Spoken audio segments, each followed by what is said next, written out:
solving problems. So going through '08 to now, right, over the last, 14 years, whatever it is. Oh, How did you go about building your businesses? What, any highs, lows? I know you guys said you have a smaller brokerage, but obviously to get to 95 deals, you did something right, right? 95 a year. What I was think kind of that process mindset? What were some of the goals then? You know what? And it's so funny because I argue with another agent who's been in the business as long as me, who does well. And I don't set goals. I never have. I never have. Is it just because you just like constantly being busy, so you don't think about it? It's just like, hey, as long as I'm. Well, I mean it. I check in on people. Like, I don't pay for anything other than I got my face a couple places so I can have a meet cute. But I send texts to my old clients and check in on them and see how they're doing. And if I say, I mean it when I say I would love to come see what you did to the house, and I go, just care, just because I want people to thrive, and I love to see my old clients doing well, and I want to stop by and see their house, and I want to meet their new baby and not hold it, but I'm happy for them. Yeah. I'm cool, Aunt Katie. I'm not holding babies. Yeah. No, I'm right there with you. But I just mean it. If someone tags me on a Facebook group, when someone posts asking for realtor recommendations, which is a shit show, let's admit that. Welcome to 900 comments on your one post.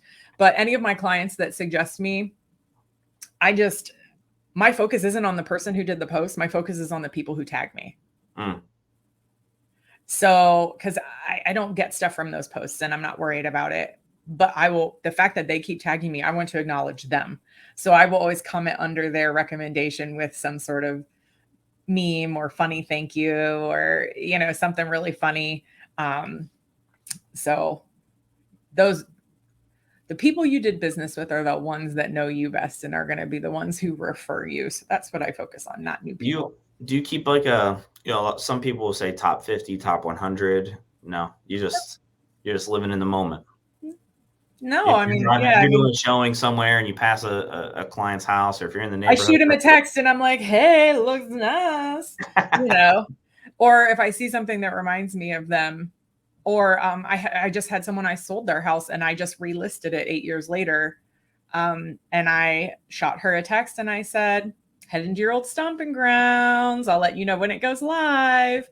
Just making those connections. Like, yeah, I just love people and I love their stories, and I love that when people thrive, or being there if something goes wrong, and actually meaning it. Like, hey, if something goes wrong, you call me. Or I see a client post on Facebook that something's going on, I immediately am texting them like, hey, what's happening? It could be 5 years after the deal.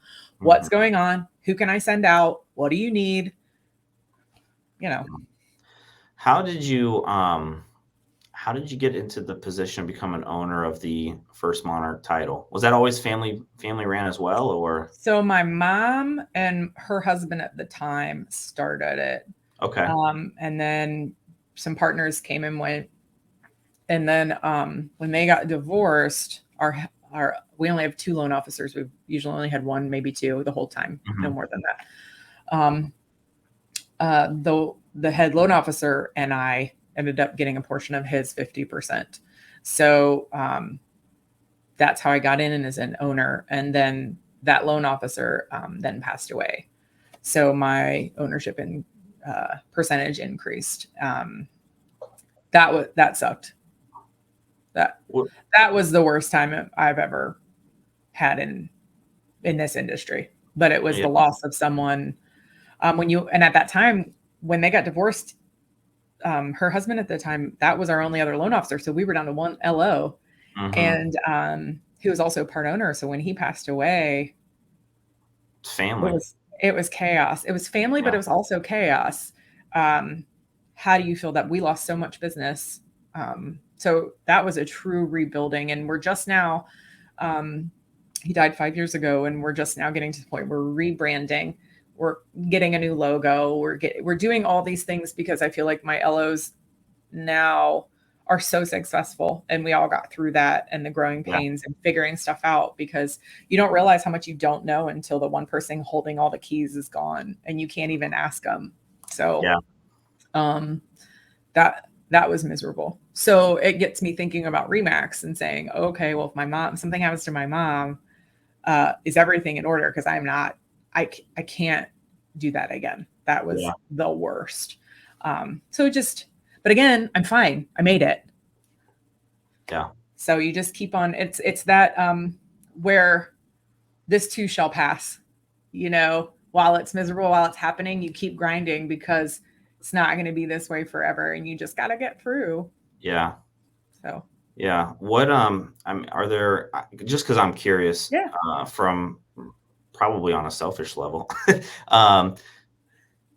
was it always your intention to go vertical? And is there any future plans to go vertical in other spaces, other industries within our industry, like title, anything No, like the that? only reason we got into property management was because of the crash. Everyone was upside down underwater. Mm. So we had to figure out, we can't sell it. They need to move. What do we do? So we only started with maybe 8 or 9 rentals during the tail end, middle of the crash. Yeah. And then that was it for the longest time until like the last 5 years. We got more. That was never the intention. You do it out of necessity. It's never that's why I said I don't set goals. I don't do plans. It's out of necessity for the client's needs. It's never about us. So as a matter of fact, the property management is I don't know how you guys, I hate it. I don't know how you do it. I'm not the property manager. We have someone on staff that does it, and that sounds terrible. And Matt Long, I don't know how you do it. It's terrible. But again, that's not for everybody. Like, I have no desire to do commercial real estate. I'm curious about it. I want to learn about it, but my niche is residential. I like it. It's what I do. Even, if someone calls on an 8 unit, I'm like, I'll go, but I don't love it. So, but I'm at the point where I can be picky, make sure I refer them out to someone who knows what they're doing. So, for sure.